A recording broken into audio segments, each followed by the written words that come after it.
Hello friends, இன்றைக்கி நம்ம பார்க்க போகிறது ஜாப்பனீஸ் அனிமி சீரீஸான Doctor Stone New World season 3 episode 10 தான் இன்னைக்குள்ள வீடியோவில் பார்க்க போகிறோம். நான் எப்போவும் சொல்கிற அதே டைலாக் தான். உங்களுக்கு இந்த வீடியோ பிடிச்சிருந்தது அப்படின்னா லைக் பண்ணிட்டு அப்படி மறக்காமல் நம்ம சேனலை சப்ஸ்கிரைப் பண்ணிடுங்க. ஏன்னா நீங்கள் சப்ஸ்கிரைப் பண்ணி சப்போர்ட் பண்ணீங்க அப்படின்னா தான் என்னால் டெய்லியும் சியர்ஃபுல்லாக வீடியோஸ் போட முடியும். சரி வாங்க நம்ம வளவலன்னு பேசிகிட்டு இருக்காமல் இன்னைக்குள்ள கதைக்குள்ளே போக ஆரம்பிக்கலாம். இன்றைக்கி நம்ம பார்க்க போகிறது Doctor Stone New World season 3 episode 10. So ஐலாண்டில் இப்போ ஒரு பக்கம் செலெக்ஷன் போயிட்டு இருக்கேன் அண்ட் இன்னொரு பக்கம் நம்ம ஹீரோ வந்துட்டு எதையோ ரெடி பண்ணிட்டு இருக்கேன். செலெக்ஷன் போயிட்டு இருக்கு, நம்ம அங்கே போவேணாமான்னு கேட்கவும் அதுக்கு தான் நான் இதை ஃபாஸ்ட்டாக ரெடி பண்ணுறேன் அப்படின்னு ஸ்பீக்கரோட காதில் வச்சு அதை அளந்து பார்க்குறான். ஸ்பீக்கருக்கு நம்ம ரெடி பண்ண அந்த வைன்ல இருந்து எடுத்த கிறிஸ்டல்ஸ் அதை தான் ரெடி பண்ணிட்டு இருக்கேன்னு ஜெங்கோ சொல்கிறான். அதான் நம்ம ஹீரோ ஒரு இயர் பீஸையே ரெடி பண்ணியிருக்கான். இது இருந்தால் நம்ம ஸ்பை டீம் கூட டேரக்டாக கான்டாக்ட் பண்ணலாமே அப்படின்னு சொல்லி கேன் யோசிக்கிறான். இதுக்குள்ள சிப் எதையாச்சும் இன்சர்ட் பண்ணியிருக்கியா அப்படின்னு சொல்லி கேன் கேட்கவும் இல்லை இது ஜஸ்ட் ராக் தான் சொல்லவும் உண்மையாவா சரி இதில் பேட்டரி எங்க காணும் நம்ம கேட்கவும் இதுக்கு பேட்டரியே தேவையில்லை அன்லிமிட்டடாக ஒர்க் ஆகும்னு ஜெங்கோ சொல்கிறான். இதை டெஸ்ட் பண்ணி பார்க்கறதுக்குலாம் நமக்கு டைம் இல்லை, அவங்க செலெக்ஷன் முடிஞ்ச வந்துட்டு இருப்பாங்க. அட நம்ம ஸ்பை டீம் 3 பேருமே செலக்ட் ஆயிருக்காங்க அப்படின்னு இவங்க பாக்குறாங்க. சோயோஸ் அந்த இயர் பீஸை கஹாக்கு கிட்ட தூக்கி போடுறான். கஹாக்குவும் அதை கரெக்டா கேஷ் பிடிக்கிறா. கேக்குதான் டெஸ்டிங் பண்ணி பார்க்க வேண்டியதான் அப்படின்னு செங்கோ கால் பண்றான். கஹாக்கு நான் பேசுறது உனக்கு கேக்குனா கியூட்டான ஒரு போஸ் கூட அப்படின்னு சொல்லவும்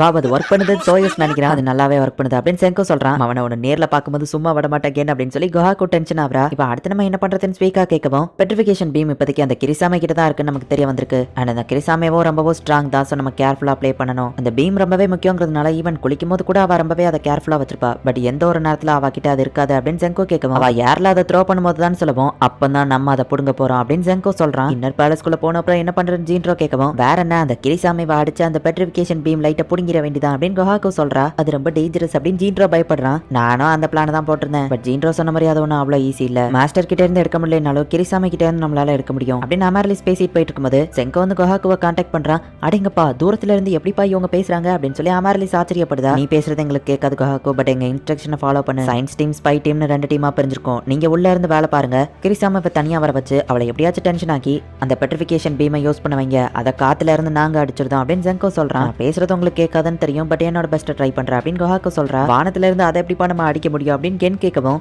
வெப்பனாவா வானத்துல தூக்கி போட்டு அட்டாக் பண்ண ஆரம்பிச்சதுல இருந்தே இந்த வார் ஒரு ஏர் வார் தான். இதுக்கு நம்ம யூஸ் பண்ண போறது 3 டைமென்ஷனல் கிங் ட்ரோன் தான் அப்படின்னு ஜெங்கோ சொல்றான். என்னது ட்ரோனா அப்படின்னு கென் ஷாக் ஆகுறான். ஆனா ஜெங்கோ ட்ரோன் வந்து பேலன்ஸ்டா பறக்கிறதுக்கு சிப் ஏதாச்சும் தேவைப்படல அப்படின்னு கென் கேட்கவும் நான் சின்ன வயசா இருக்கும் போதே ஆல்ரெடி அதை செஞ்சு பார்த்திருக்கேன். நமக்கு இப்ப தேவையானதெல்லாம் மோட்டர் தான் அப்படின்னு ஜெங்கோ சொல்றான். எஸ் இது பெர்ஃபெக்ட் ஷேப்பா இருக்கும் அப்படின்னு ஜெங்கோ பார்த்துட்டு இருக்கான். அதை எப்படி செய்யறதுன்னு ஸ்பீக்கா கேட்கவும் ரொம்பவே சிம்பிள் தான். காப்பர் வயர் இதுல இந்த மாதிரி சுத்தி அதுல எலக்ட்ரிக் கொடுத்தோம்னா எலக்ட்ரோ மேக்னெட்டிக் அப்படின்னு ஜெங்கோ சொல்லப்போ இது எனக்கு ஆல்ரெடி தெரியுமே கென் சொல்றான். இதுக்கு நடுவுலயும் அதே மாதிரி ஒரு எலக்ட்ரோ மேக்னெட்டிக்க வச்சா இது ரிப்பல் ஆகுறதுல இது கொஞ்சம் கொஞ்சமா சுத்தும். அதிக கரண்ட் கொடுத்தோம்னா இவ்வளவு ஃபாஸ்டா சுத்தும் மோட்டர் ரெடி ஆயிடுச்சு அப்படின்னு ஜெங்கோ சொல்றான். ரைட் அடுத்து என்ன நடக்க போகுதுன்னு எனக்கு புரிஞ்சு போச்சு. இதே மாதிரி நம்ம இன்னும் நிறைய சுத்தணும் அப்படிதானே கென் கேட்கறான். ட்ரோன் பறக்கிறதுக்கு ஹை குவாலிட்டி மோட்டார் தேவை. ஸோ நிறைய ஒயரை நம்ம சுத்தணும் அப்படின்னு ஜெங்கோ சொல்றான். ஸோ இதுதான் எனிமியோட பேஸ்ல அப்படின்னு சொல்லி கஹாக்கு உள்ள போய் பாக்குறா. பேலஸ் அப்படின்னு சொன்னோடனே நான் வேற லெவல்ல இருக்குன்னு கற்பனை பண்ணேன். அப்புறம் தான் தெரிஞ்சது இவங்களும் ஸ்டோனேஜ் பேப்பர்ங்கிறதுனால ஆர்கிடெக்சர்லாம் தெரிஞ்சிருக்காது. இபேரா போயிட்டு மாஸ்டர் நாங்க எல்லா பண்ணுங்களையும் கோடிட்டு வந்துட்டோம் அப்படின்னு சொல்லி சொல்றான். என்னோட மிராக்கிள் மசில் தான் இருக்கிறதுலேயே ஸ்ட்ராங் அப்படின்னு சிலையா மாறின மனுஷனை ஒருத்தன் உடச்சிட்டு இருக்கான். அவனோட பொண்ணை தூக்கிட்டு வந்துட்டோன்னு யாருக்கும் தெரியாம உள்ள வர பார்த்தான். அதான் கல்லா மாறிட்டான்னு இன்னொருத்தன் சொல்றான். என்ன மாதிரி உள்ள யாராலையும் நுழைய முடியாது அப்படின்னு இந்த மிராக்கிள் மசில் சொல்றான். பட் பார்க்க அவன் கொஞ்சம் முட்டாள் மாதிரி தான் தெரியுறான். அப்படின்னா இங்க செக்யூரிட்டி ரொம்பவே டைட்டா இருக்கு. நம்ம நல்ல வேலை இந்த மாதிரி வந்தது நல்லதா போச்சு அப்படின்னு கஹாக்கு நினைக்கிறேன். அந்த ஹையஸ்டா இருக்கிறதுல தான் அந்த மாஸ்டர் இருப்பான்னு நினைக்கிறேன் அப்படின்னு கஹாக்கு பார்க்கும்போது ஏதோ ஒரு விஷயத்தை அவன் நோட்டீஸ் பண்றான். மார்லிஸ் ஒரு 15 செகண்ட் எனக்கு டைம் வேணும். அவங்கள சமாளின்னு கஹாக்கு சொல்லவோ சரி நான் பாத்துக்கிறேன். வா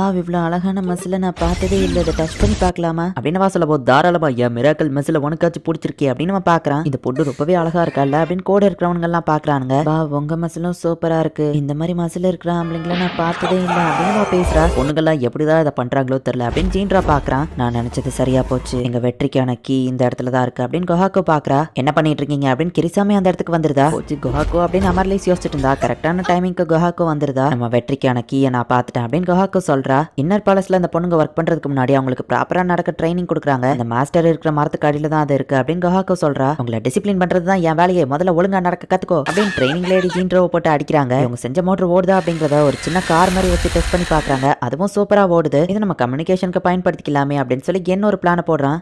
குஹாக்கோ நாங்க உனக்கு சயின்ஸோட எலிகளை அனுப்பி வைக்கிறோம், முக்கியமா ஏதாச்சும் சொல்ல நினைச்சா அதுல லெட்டரை வச்சு அனுப்பு அப்படின்னு செங்கோ சொல்றான். ஏதோ எலி போந்துருச்சு அப்படின்னு தான் அவங்க பாக்குறாங்க. மோட்டரை பத்தி அவங்களுக்கு யாரும் தெரியாதுங்கிறதுனால அது ஏதோ மிருகம் தான் அவங்க நினைச்சிட்டு இருக்காங்க. குஹாக்கோ அந்த எலியை பிடிச்சிருதா, என்ன பண்றா அப்படின்னு ட்ரைனிங் லேடி அங்க பாரா, ஒரு பெரிய எலி வந்தது, குஹாக்கோ தான் அதை பிடிச்சி என்ன காப்பாத்துனா அப்படின்னு சொல்லி அமர்லேஸ் சமாளிச்சிருதா. இந்த பொண்ணுங்க நடிப்பு பயங்கரமா இருக்கு அப்படின்னு ஜீன்ரோ பாக்குறான். ஹெல்ப் தேவைப்பட்டாலும் எமர்ஜென்சினாலும் அதுல லெட்டர் அனுப்புங்க அப்படின்னு சொல்லி கேன் சொல்றான். லெட்டர்னா என்னன்னு அமர்லேஸ் கேட்கவும் எனக்கும் தெரியலன்னு குஹாக்கோ சொல்றா. ஜீன்ரோ அப்பதான் ஒரு விஷயத்தை யோசிச்சு பாக்குறான். ஜீன்ரோ விளையாண்டுட்டு இருக்கும் போது எல்லாருக்குமே ஒரு கிளாஸ் நடத்துறாங்க. அதுல எல்லாருமே எழுத படிக்க கத்துக்கிடுறாங்க. ஜீன்ரோ என்ன பண்றா அப்படின்னு கேட்கவும் இது லெட்டர், நம்ம இல்லாத நேரத்துல கூட இது மூலியமா இன்னொருத்தவங்க கிட்ட பேச முடியுமா அப்படின்னு கீன்ரோ சொல்லுவான். அப்ப நானும் இதை கத்துக்கிறேன் அப்படின்னு சொல்லி ஜீன்ரோ அதை கத்துக்கிட்டு இருக்கான். நம்ம வெற்றியோட கீ, அதை பத்தி செங்கோ கிட்ட லெட்டர் அனுப்பலாம் அப்படின்னு அமர்லிஸ் சொல்றா. ஜீன்ரோ ஷாக் ஆகுறான். நான் புரிஞ்சு வச்ச லெவலுக்கு நீங்க ஜீன்ரோவை புரிஞ்சு வைக்கல. கொஞ்ச நேரத்துக்கு முன்னாடி நீங்க பார்த்த சீன் அது அவனோட இமேஜினேஷன் தான், உண்மையா என்ன நடந்ததுன்னு நமக்கு காமிக்கிறாங்க. என்னது படிக்க போறியா, அதெல்லாம் போரிங், நான் விளையாட போறேன்னு ஜீன்ரோ போயிருப்பான். ஒழுங்காடா அப்பவே படிச்சிருக்கலாமே அப்படின்னு இப்ப அவன் ஃபீல் பண்ணிட்டு இருக்கான். இது எனக்கு ஒரு ஐடியாவை கொடுத்துருக்கு அப்படின்னு சொல்லி குஹாக்கோவா ட்ரெஸ் கழிச்சு ரத்தத்தால எதையோ எழுதி அனுப்புறா. நம்ம அனுப்பின எலிக்குள்ள ஏதோ துணி இருக்கு அப்படின்னு சொல்லி ஸ்வீக்கா கொண்டு போய் செங்கோ கிட்ட கொடுக்குறா. ஹியோகா ஸ்பியரை வச்சுட்டு நிக்கிற மாதிரி இருக்கு. இதுல அவ என்ன சொல்ல வந்திருக்கானே புரியலையேன்னு செங்கோ பாக்குறான். இது இந்த மென்டலிஸ்ட்கான டிசைஃபரிங் டைம், ஒவ்வொன்றத்தையும் நம்ம எழுதினவங்களோட பெர்ஸ்பெக்டிவ்ல இருந்து யோசிச்சு பார்க்கணும் அப்படின்னு கேன் சொல்லவும் நம்ம இரவோ யோசிச்சு பார்க்கறான். பெருசா எதுவும் புரியல.